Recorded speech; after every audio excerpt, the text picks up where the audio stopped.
Alo dedim. Akşamın xeyir müəllim. Akşamın xeyir olsun. Kim idi? Ramizdir, sizi narahat edirəm uzaq önündən. Ben düz demişim. Tapmışam. Hiç Ramiz müəllim danışmamış. Tapmışam ki bu Ramiz müəllim olacak. Buyurun. Hoş gördük. Mənim axır zamanlar iştahım yoxdur. Aha. İştahın yoktu Ramiz müəllim. Çok sağ ol sualına Burada göre. yeyə bilmirəm, iştahsızam. Ramiz müəllim, grip geçirmemiştin.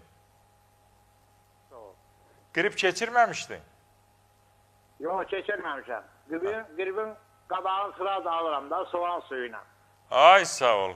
Ay sağ ol. Denən doktor səndən öyrənmişəm. Heç olmasa qeyd elə də Ramiz müəllim. Hə. Ramiz müəllim, əgər iştahsızlıq bir neçə səbəbdən ola bilir. Gripdən ola bilər, əsəbdən ola bilər, əsəbi gərginlikdən sonra ola bilər. Ondan sonra müxtəlif qurt xəstəliyindən ola bilər, yorğunluqdan, zehni və fiziki yorğunluqdan ola bilər. Yəni bir də mədə turşuluğunun azalmasından da iştahsızlıq ola bilər.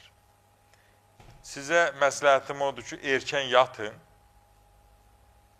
doyunca yatın, əsəblərinizi qoruyun.